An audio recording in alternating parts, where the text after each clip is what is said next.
Hello, everyone. Welcome to the Cyberathletics safe space.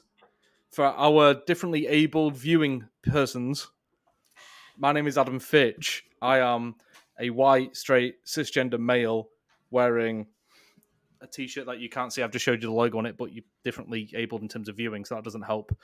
And I'm wearing a pink hat, and I go by the pronouns he, him. Yes. All same for me. Everything. My name is also Adam Fitch. Yeah, replace that with my name, but besides that, I feel like they already know our names by now. Two icons of the esports industry now. But if they're blind, they may not know which video they're clicking on. Oh, shit. Yeah, you're right. Shit. And if they've got dementia, we've not been very No. ableist. So, hi, my name is Adam Fitch. I am a white... This is for the dementia viewers. My granddad's one of them. Hi, granddad, I'm your grandson. Anyway, right, so... Enough about that. What are we talking intro. Oh, God. The esports industry being fucked, a recurring theme. Yeah. I don't know how I'm going to tie it up in the title and thumbnail yet, but we'll make it sound quite ominous, but a bit more hopeful as well, maybe. But Maybe. Some people would reduce this topic to, the economy's fucked, so therefore, no wonder esports is fucked. And that is entirely the wrong way to look at it, I think. Yeah, I think just making the jump that because everything else is fucked, that's the reason esports is suffering a little bit, and it will just return back to whatever normal was like before all of this uncertainty and layoffs and companies going out of business and all that stuff, or looking to sell at least. Like, no, I agree with you. It's pretty obvious if you look at the finances, like esports teams in particular, I guess, if that'll probably be the focus of this video, right, is like mostly the teams. I'd say so. It's pretty simple. We'll get into it, but it's pretty simple. Like they don't make fucking money, and there's a reason every team, even the very biggest teams, are finding and have found or are in the process of like honing different strings to their bow, so to speak. Because esports competition on its own just is not viable, essentially. We can cut this bit out if need be, but it's not showing that my mic's recording. Is it showing that for you as well? No, so it sometimes does that to me. I can see that yours is recording. Like I can hear you and I can see the thing going. I'm not seeing any waves. Yeah, that's fine. I've got no waves, fam. Got no waves. Get my do-rag back on. No, you're fine. I can hear you, and it's done that to me in the past, so I think you should be all right. And we'll leave that in just so people see what the sausage is made. Yeah. They don't deserve any better. Yeah. But effectively, esports was already this way before the economy went to absolute shite. Yeah. So this correction was coming anyway. It's the fabled, mythical correction everyone's been talking about for like 4 years now. It started off with the people that you kind of thought was crazy, who just like esports is a bubble, and then it kind of hit like me, Richard, and Thorin, like, oh wait, shit, like the people like with a bit more credibility, and you're like, oh shit, maybe. But then like the esports, like, I guess cheerleaders were like, no, we're all good still. Look at League of Legends, it's doing bits. And now it's like, yeah, even if you're in League of Legends, I'm like, yeah, you're burning millies, mate. Riot aren't giving you anywhere near as much as they're making off of this shit. So while it will be somewhat numbers focused, like I think like it's just a state of the industry as a whole. Like obviously we can refer to a video and put it in a card up there or there, depending on which way my fucking cam's facing in the recording, for the media rights discussion we had, because that plays a big part in why teams are just not sustainable and not able to like bring any meaningful revenue in besides sponsorships and partnerships. Yeah, indeed. I think that conversation is a really important one, just the revenue of esports. So that, what you just said, media rights is obviously massive. And then there's, I think another one of the biggest things, which I heard in a podcast recently, and it's obvious anyway, like it's been obvious for a while, is player salaries are just out of control. Like, I think it was Devin Nash. It might have been the other guy. Anyway, it was on Jacob Wolf's podcast. I think it was titled. Let me just check the title because it's really, really good. I think it is esports dying, and it was Harris Peskin and Devin Nash. Right? Harris Peskin and Devin Nash. Yeah, can esports survive a recession?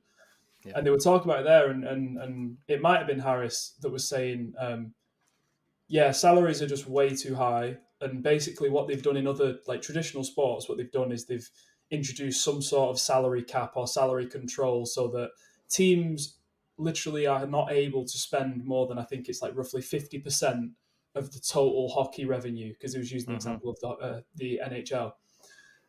Now, if you look at player salaries in a lot of the biggest esports competitions and leagues, teams, I think, are spending as much money on players as revenue they're earning as a company on the whole. So it's like a 1-to-1 ratio. I'm pretty sure I've got that right. I think that's what he meant. So it's like, how are you ever going to be like? It's weird. It's like Jacob used the phrase, esports has ran before it's walked. Mm-hmm.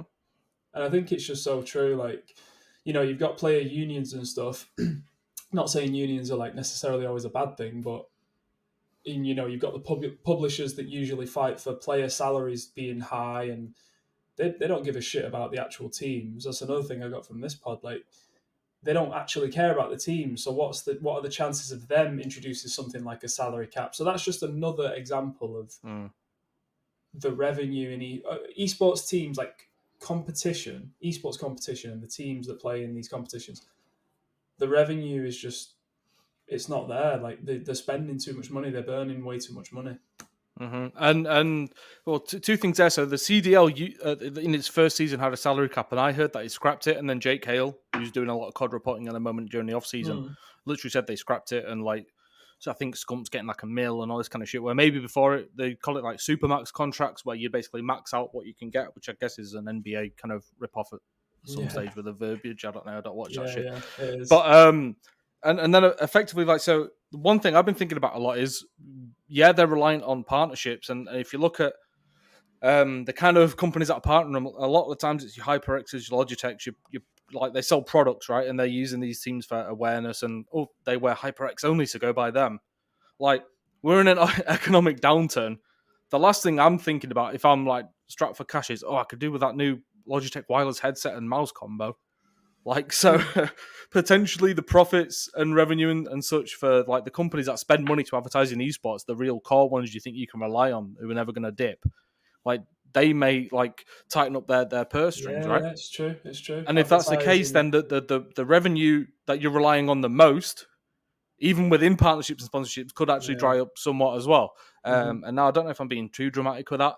Hopefully it doesn't get to that. No, But I mean, like, the energy prices are going up like 1,000% in like a few months or whatever it is, right? So like, the last thing, if my headset breaks, fuck it, mate. I'm using my old Apple like wired earphones or something. Like, I'm not going out and buying a new HyperX Stinger. I mean, you would hope companies like HyperX and Logitech, the one place they would continue to advertise, you would hope, is esports. But again, like, you're seeing companies like this go to agencies that manage creators, not necessarily always going to esports teams. Like, if what makes an esports team so much better than,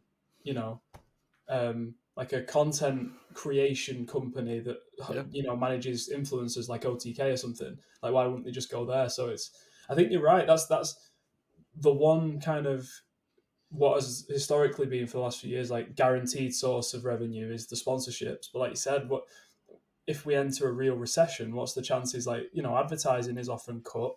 Like, advertising spend, sorry, is often cut during a recession. So yeah, man.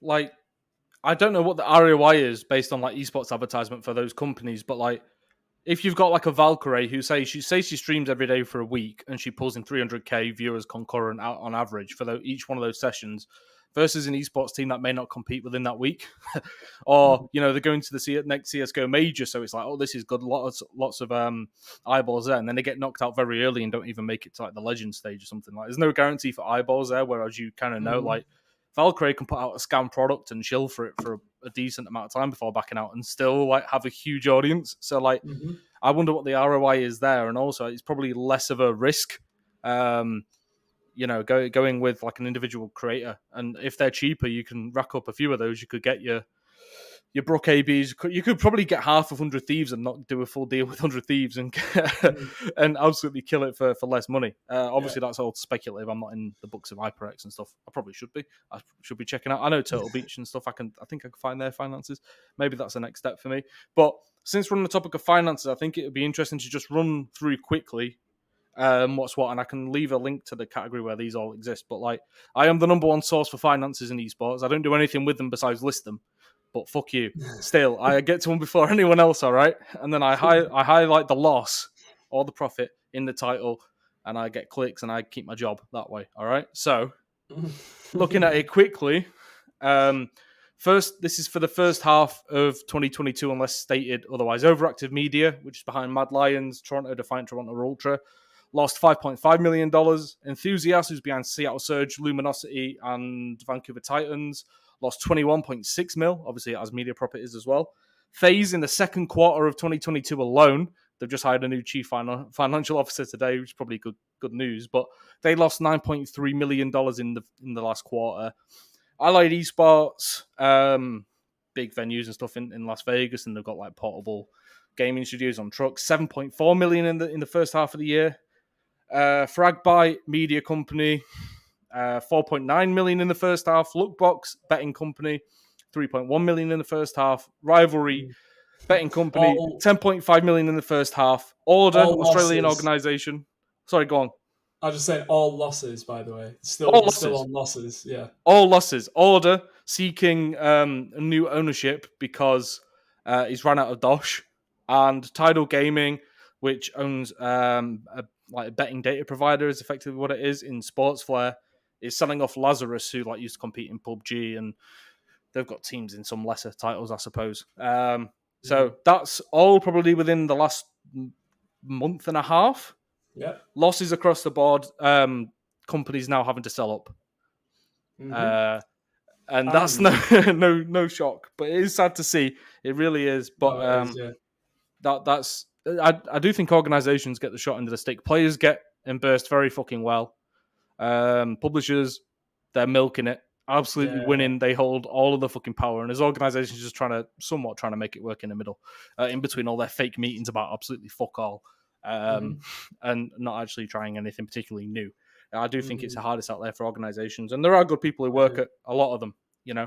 But so we're in a period now where there's major losses across the board, and if you don't see just like team cuts, you're going to literally see more sales, more collapses, more probably consolidation. If you look at Optic and Envy, like Envy literally had to like be sunsetted as a brand because they couldn't afford to like run them both at the same time. Is like passing what Hastro said in the announcement video. He was basically like, "Oh, the best chance of succeeding is with Optic. Otherwise, we're fucked because we're spreading too thin, and they're two big brands, well funded. So if it's the case for them, it's the case everywhere else. So like, I wouldn't be surprised if there's no organization off the table in my mind when it comes to having to make cuts. Like 100 Thieves making cuts with employees, it's going to come down to players as well because they cost so much more. It's going to happen more and more, and that's not to say anything about the bigger orgs. Even like I was saying earlier, some of the best and biggest and best in our industry, you know, there's a reason why none of them rely solely on esports. There's a reason why they all have something else that they do in the background. So like FaZe is, I mean, I guess kind of a content house. Do they manage influencers as well? And they're going to go on some crazy like mergers and acquisitions spree soon. You know, you've got TSM and Blitz, which we've probably mentioned a few times in this podcast like series so far. You've got Team Liquid, who I think are doing like white label media stuff. I heard Jacob say. Well, they've got one up. They've got a content studio, I think they're pushing super hard on that. So all these teams, even the ones that aren't going bust, they're avoiding like going bust or laying people off.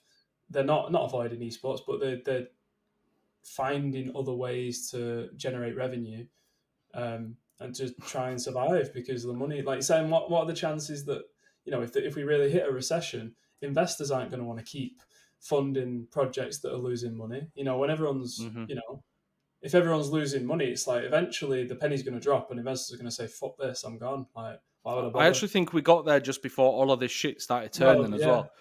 Because like besides 100 Thieves and maybe like Envy, well, Envy raised like 40 mil led by Grey TV, who's now on the board and stuff. But like you like these orgs, like the established orgs, were getting to Series C and still not returning anything at all. And it's like you get to Series D, it's the big boy round, or you go in IPO, aren't you? Which we've seen a lot of them do at this point now. But it's just like it definitely dried up before all this shit happened. And of course, we're coming out of COVID, and I say coming out, we're still in COVID in a sense. But my mindset is I'm out of COVID. I haven't worn a mask in months. Kill me. Mm. And yeah, like that. The overwhelming narrative at that point was like, oh, esports is booming, viewership's going mad, and then it was like the Premier League returned and no one gave a fuck again, like, and then NBA returned and no one gave a fuck. Like, we had record viewership out, like, I guess outside of lockdowns and stuff in CS:GO with the PGL major, so that's good in a sense. But like, what are teams doing with it? Evidently not a lot. So Yeah, we can and I get record think, viewership and stuff, but it doesn't make a difference. Like, we're still at the and I point now where think, everyone's fucked.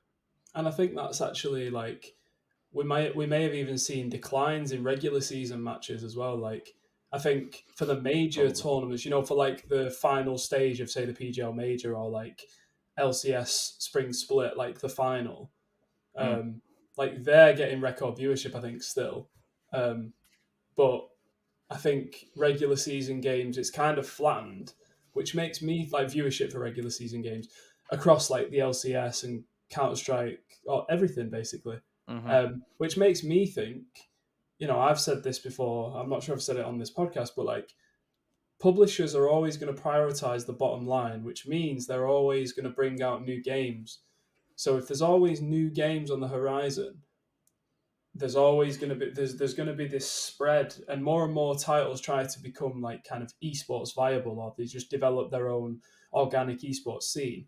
Viewership and interest is just going to spread out, you would imagine. I mean, gamers, people that are interested, like gaming is already one of the biggest industries in the world basically. Mm-hmm. So like, where's the upward potential? Like I said, if there's constantly a new game coming out, like Overwatch gets basically killed off, I guess in part because of Valorant.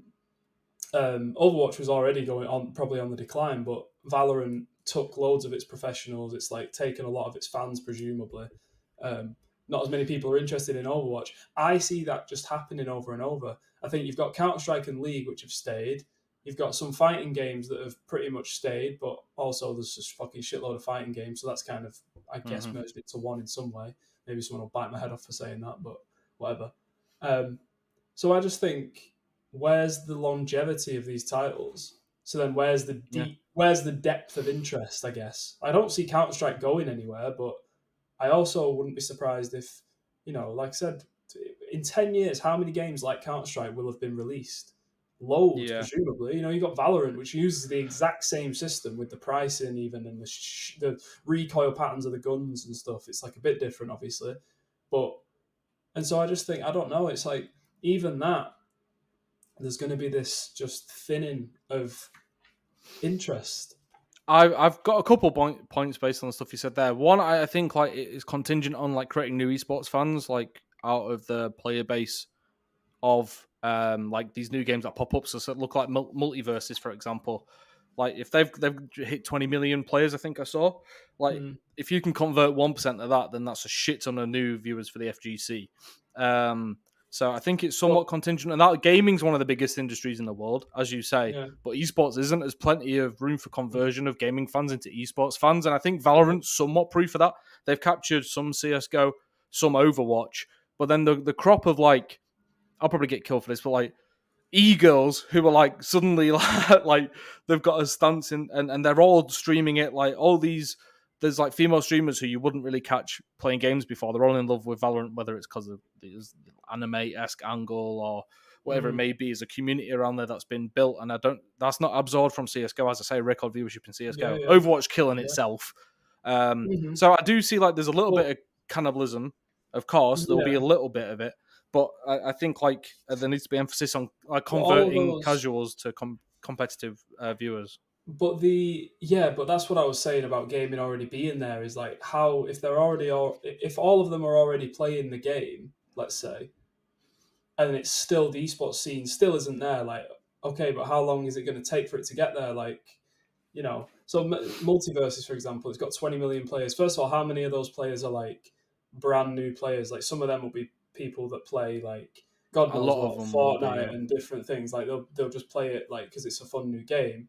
So then let's say there's somebody that is a fan of Fortnite and League of Legends and multiverses. They don't have enough time in their lives to follow all three esports like super attentively. Or if they, let's say they're a fan of 5 titles, they don't have enough time in their lives to follow Yeah, all of them. So that's what I mean. It's like attention is obviously very. I mean, people don't have much time in the day. It's like, what do you spend your time doing? Like for me, I've got football, which has been in my life my whole since I was fucking a kid, like since I was a baby, basically. That's always been there, and that's going nowhere. Whereas with esports, it's like I don't know. Like, there's no guarantee Valve are going to continue that's Counter true. Strike 20 years from now. There's just no guarantee of that. And then what happens to those fans? They might just not care about esports. Yeah, that's the Um, thing. Like football's community owned, isn't it? It's not owned by any one exactly, thing. Like you can exactly. go to Yeah, the park yeah. and set up a match and play a five-a-side easy. And you But won't get shouted at if by you want to play FIFA. certain games like competitively and stream it and maybe sell tickets, I don't know. Like it's just the power dynamics completely changed from Exactly. Yeah. the community versus a corporation. So I understand what Mhm. you're saying there, and also on your point earlier about like regular season matches. Like I think COVID created a lot of fatigue, especially because like in CS, for example, there were online cups all the time, so like no matches actually fucking mattered. Um, so that maybe knocked off a Yeah, few, but I that's think where true. the big boosts for like say the LCS finals, that's gonna like do a lot better than a regular season. I think that's because people from either other regions, so like say the LFL fans primarily, or they love the Superliga, they'll probably tune in and watch because it's like, okay, this is the best of the best. Let's have a gander. Or like CS:GO fans may go check out the finals of like the Valorant Champions Tour, like the big match there. You get some kind of conversion over like, okay, this is the best players. I don't really care for the game that much, but like everyone's talking about this. This is the moment on Twitter. Mhm. All of the esports communities are basically like, oh my god, COD Champs is the final one. It's Optic versus FaZe. Like, oh, I have to tune in for this shit. So I don't. Mhm. I think it's the crossover that like almost artificially boosts it in a way. Like it's not just the core community anymore that are there for the regular season, Mhm. which I don't know is besides the point of the entire video, I suppose. But I just thought like like Mhm. that's the only time there's a real like esports crossover in my mind. Is like when there's a Yeah, big yeah, moment where it's like, oh my exactly. Yeah, god, FaZe and Navi in the major finals, like fucking hell, everyone's talking about this. I have to tune in. yeah, Like it's yeah, 2 million yeah. people watching this at once. Like I don't want to miss out. And Hmm. then apart from that, you're not going to be watching Astralis versus Copenhagen Flames in like an online qualifier for a major, are you? You know what I mean? Yeah, So like, especially if yeah. you don't care about CS, it's only going to be the hardcore fuckers and the Danish fans that care about that. So Mm. that's the only time we see like the real esports crossover. And then I don't know. I don't know if they actually care about the product as much as they care about not missing out and just being Mm. part of it, which makes it Hmm. harder to sell to them, I guess. Yeah, You know. yeah. It's true. Did you have any insight, by the way, on any of the? Because Order, I guess, was like one of the most recent Hmm. collapses. Do you have Yeah, any it's insight I on don't that? have any insight. That's a product of James Fudge, who has done good reporting on that. And then I think like there was a publication called The Australian, which actually got to the Mm. collapse of it and voluntary administration and such.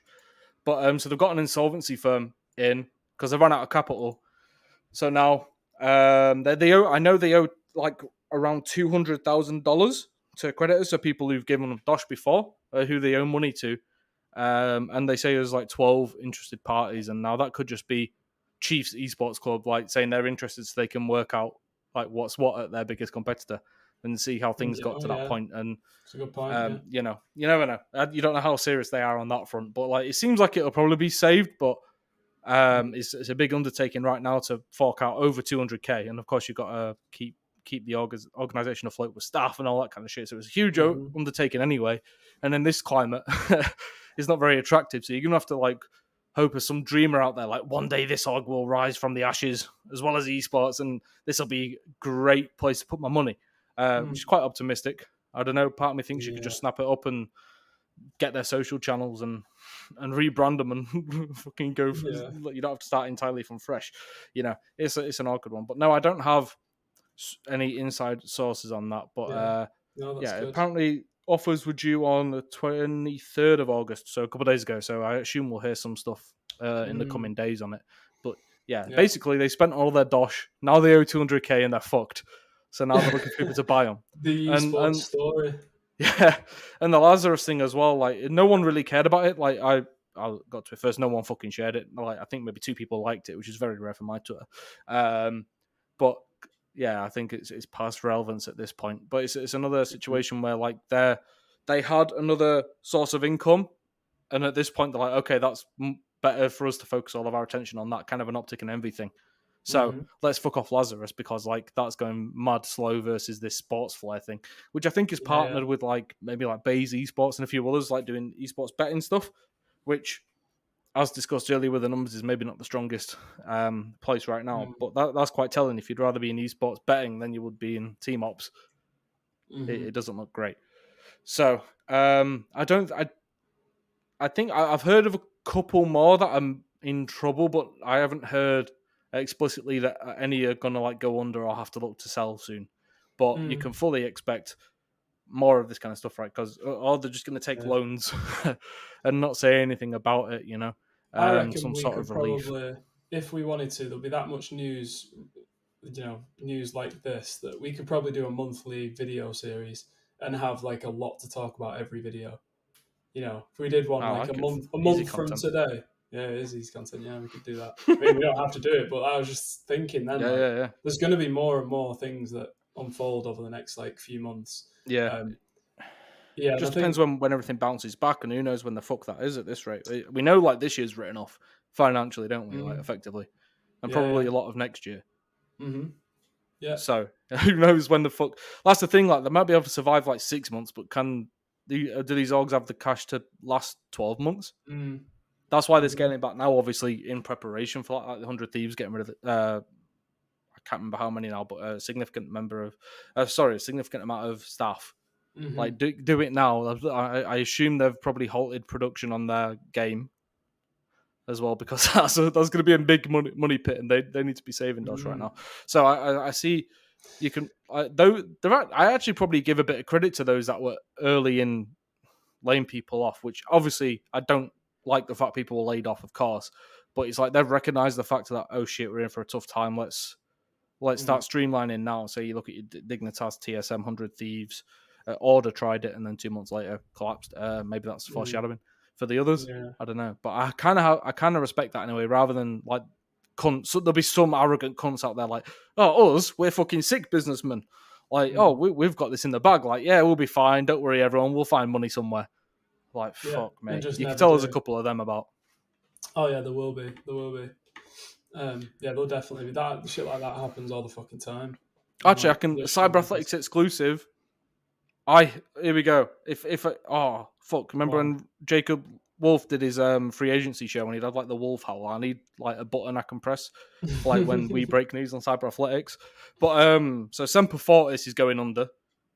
You fucking put your bets on that now if you want. But I hear that they're in only Rocket League now, and I hear they wanted to exit Rocket League, but they had to honor contracts. So I presume once that's done, like they've laid off staff. Like once that's done, Semper Fortis is done. Like they already lost their CEO, Nolan Bushnell, who was like non-executive director, basically a fucking cheerleader for him, who said nothing. Sick. Harry Maguire and Calvert-Lewin did nothing. Sick. Man. So that's a Cyberathletics exclusive for the 3 people that watch this. Watch out for them. They're going under 100%. I'll put my fucking bollocks on the line for that. That's crazy. I did a bit of work for them, just to be totally transparent. Oh, shit. Freelance work, like writing work, not much. So I've spoken to Jassim a few times. You did freelance writing work? What, did it go on their website? Yeah. I don't think it ever ended up going on. No, it was some. But did you get paid? Yeah. It was some like blockchain thing. Can't even really remember now. It was like a report type thing. Okay. But yeah, that's one of those typical instances where they fucking, Dominic Calvert-Lewin and Harry Maguire, and then just not like literally from the announcement article that everyone wrote, like ESI, others. That's probably the final thing anybody ever heard of that. Like for sure, I think there was maybe one post when they actually announced it from like the ambassadors, and that was it. I think it was like, I'm proud to be working with Semper Fortis. What does what does something like? I mean, we know what it costs. For example, like Beckham with Guild, like fucking literally like almost 20 mil, like 15 mil ish. Well, it's $19.87 million over 5 years, if I remember correctly, and he owns 4.7% of the company. Yeah. So like $5 million a year, yeah. So so we know what he gets. Like that's ridiculous money, but like. What is it worth? Like deals like that are just not worth it. We're kind of off topic, but who fucking cares? So like, what do you pay Dominic Calvert-Lewin and Harry Maguire to do that? That's my point. Is like, it's got to be a few $100,000, no? Like Yeah, it's why not going to else be would Beckham they? money, is it? What's in it for them? Yeah, it's not gonna be Beckham money, but what's in it for them? Like they must be getting paid something. Yeah, So because it's like like, what is I the don't think point? they got equity. Whereas Beckham did, that probably lowered his costs somewhat because it's like we'll give you this as well. You can have like a 20th the company as well. Mm, Whereas I don't think Semper Fortis would do that. No, was it actually worth anything at the time when Semper Fortis were signing them up? mm, So yeah, it might be like one social post a month, mm. 20 grand a pop or something. Who knows? Yeah, yeah, yeah. It depends on the deliverables for it, right? Which, And how long yeah, it'll yeah, last and all that shit. But I can't imagine it was much, and we definitely didn't see fuck all for it. yeah. No, I Which didn't. I think the reason like that, no one ever gave a fuck about Semper Fortis really, besides the few Rocket League fans that they had from the team they bought, was like you could tell from the beginning that it wasn't done in like good faith. You could tell it was like, okay, Guild are doing this, so our path is we go public, we announce prominent footballers, and then it It's was like true, actually. okay, Yeah, there are and then there was loads like of okay, we're getting yeah. into play to earn. We're gonna have an Axie Infinity Guild. It's like right, Hmm. okay, no one in esports gives a fuck about that. In fact, they're mad skeptical about it. And then you Hmm. don't hear anything else. Well, we've got Nolan Bushnell, the I founder of wonder. Chuck E. Cheese and Atari. Like, what's Yeah, that got to do yeah. with fucking esports, man? He was Steve Jobs' mentor, believe it or not, Nolan Bushnell. And then he was involved with Semper Fortis Esports. What a fucking fall from grace. What was I gonna say? Oh shit! Sorry, mate. No, it was no. I thought of it while you were talking, while you were saying something about Stem Fortis. He was also on the board Um. of eBet Oh, until so recently. really? The more you know. Um. Have I Oh, fucked I you had again? it. No, I had it, and then it went. I'm sick of that, mate. I'm the Um. worst co-host in the world. No, it's definitely not you. It's my fucking brain. I do it I all was the getting time. stage fright. Yeah, maybe. Yeah. Um. Yeah, who cares? I don't know. Oh yeah, so no, they were doing loads in crypto, obviously, which I know firsthand because I was working with them a bit on it. Hmm. But so when the crypto crash came, I wonder like just how badly that hurt them because Yeah, I they think that must was have had around the a time lot the of CEO bounced, eh? exposure. Yeah, they must have had a lot of exposure in crypto. They must have done because I know they were doing a lot and like they were big believers in it and stuff. But they only ever So, raised like 2 mil, I'm pretty sure. mm, mm, Or maybe like yeah, yeah, 2.5. And they lost 1.46. Yeah, I think they raised 2 million quid and they lost $1.46 million in 2021. So half of their mm, dosh was gone in like the first year of operation. And now we're like ending their second year.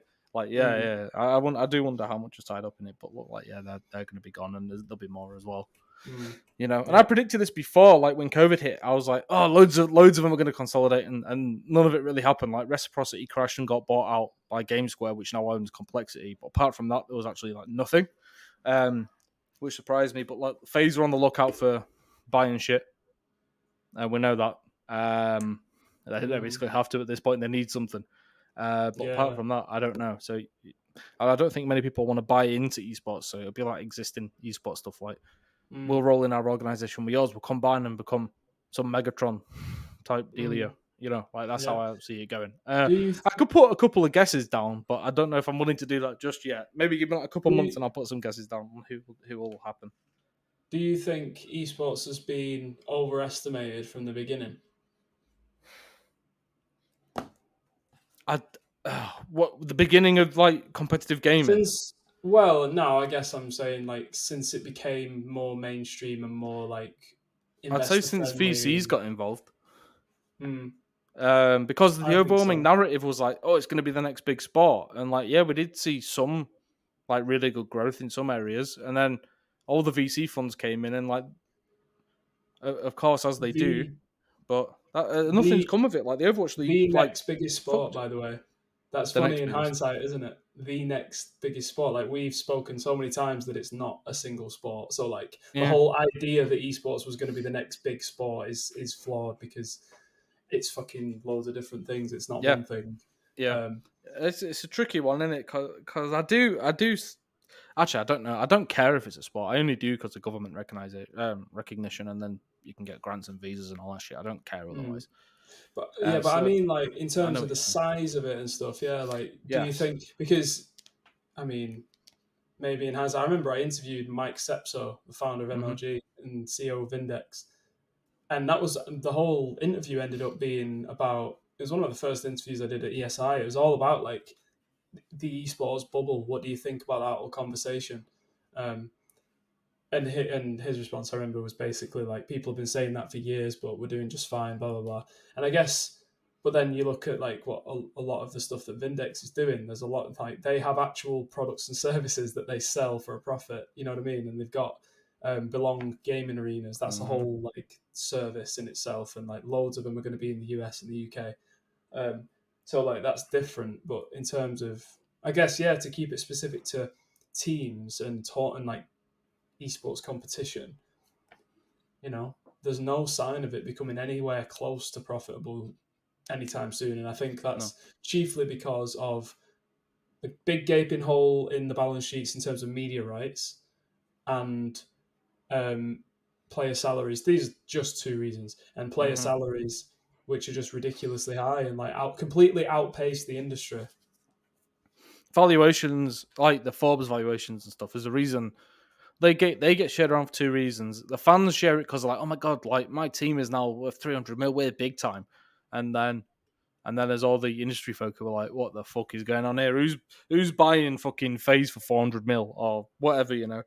Mm, And TSM's up there, but it's because of Blitz. Like they have a service with like a lot of users that are monetized. Like it's not because of TSM itself. So like you'd never see that kind of buyout. But the highest buyout we've had, as far as I'm aware, is Rex Global with Infinite Reality, which closed a couple months ago for I mm, think 470 mil, so almost half a bill. But they have like Talent X and Full Cube, and like they basically have agencies and service providers as well as having Rogue in the LEC and having London Royal Ravens in the CDL. Again, it's like mm, that diversified model. So you can't even say it's an esports organization selling for 470 mil if it is that. I think that's the exact number mm, because we don't know how much of the value is derived from the esports teams, and the spots they hold, in fact, is probably actually more valuable than the actual organization. mm, If you look at how they're selling in the LCS and LEC, and yeah, they've got all the mm, agencies, so like we don't know for sure. So I think that is an example of where we're actually at. The organizations that are probably going to weather the storm are the ones that are diversified already, which are not too many. You know, like G2, what does it have besides mm. what it has, like esports wise? That's about it. They're just gonna TSM, have it has the to. services. As Mm, you say, Team Liquid, it's got the agency. TSM, it works as an agency, and it's got Blitz. Like, well, it's got Icon Agency. They like delineate the yeah. two products, but it's the same shit. Like all their Uh-huh. influencers are signed and stuff. So yeah, man, it's I think it's been overblown for since I've been in the industry, which I joined in like January 2018 officially. I think so, like 4 years, we'll say at least 4 years. I think like I wasn't clued up to it at the start, but like as I've learned more, it's like, oh wait, it's always been overhyped because Mm, there's the overwhelming narrative of like, yeah, in 10 years this will be huge, and then 2 years pass and it's 10 years it'll be huge still. I say that quite a bit because it's fucking true. And now you don't hear it as much. You know, now it's like crypto's the next big industry. The blockchain's going to change everything. Like it's just like the hype's moved on to that now. You mm. know, Yeah. which is actually probably good for us. Like we need less hype. Yeah. We Yeah. need just like these transparent numbers from public organizations and those that aren't public, like Copenhagen Flames. They shared theirs Mm-hmm. because they got a profit of like 6K. Um, we need that transparency so we can, and I think now that's actually helping to change the narratives. I think most like I'd say most decision makers or at least industry folk, whether they're level or what, will know that basically every company's losing money. Fans probably not, but like they don't fucking pay or do fuck all anyway, entitled cunts. So I don't care Mm, about what the fans think. Like I think the mm, narrative is switching now, you know. But yeah. in terms of people know where we're at, they're still optimistic for the future and say, "Oh, it's the next big thing," blah blah blah. But they're saying it less and like, well, right now we've got work to do, which Mm, is I guess a stride in the right direction. I think. mm-hmm. Yeah, I think so. I think just to plug that Jacob Wolf podcast one more time, I think esports, he said that esports is essentially more niche than people think, or Mm-hmm. like people have been, more niche than the industry has been letting on over the last few years. And I think that's absolutely true. I think we're treating it as though it's, like you said, people saying it's the next big sport and all that stuff. It's like we need to temper our expectations a little bit, lower the player salaries, try and sort out a few problems, and then in the process from now, like a lot of businesses are going to completely either restructure or go out of business. That's just going to happen, unfortunately. Mm-hmm. Um, but yeah, it's going to be. probably going to get rough. I mean, it already is, but it's probably going to get even more rough. No doubt. And this is where Saudi come in and just snap every fucking thing up because everything's cheap. Well, yeah, there you go. Including Cyberathletics, hopefully, so I can get paid. That's a good shout. Who do I want to speak to? Head of Saudi Esports Federation, hit my line. My morals are for sale. Yeah, mine too. That reminds me, I have to sing the Global Esports Federation song, don't I, at some point? Do you? Did we get 100 likes? No, but I'm a man of my word, and I basically said, I'll do it. Right. So, not on this episode, the next one, I promise you. Go to the next episode after this one when it's out, and then hear my singing. And if it's not on that one, it'll be the next one. So just watch them through historically, and we'll be fine.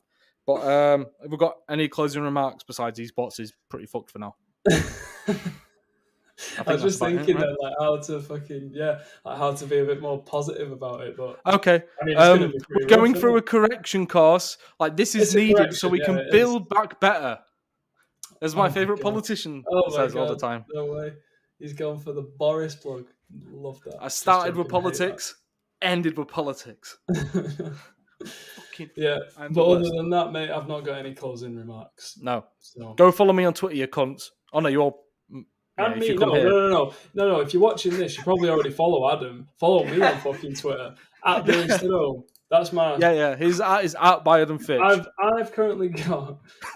I've got 818 followers. I need to pump them up. They're rookie numbers. Numbers, son. Yeah, follow me. If you follow me from this episode, I might follow you back if I think you've got enough clout. No, I'm joking. We are fucking rotten. Right, motherfuckers. We'll see you on the next episode for more positivity about esports. Cheers. Yeah.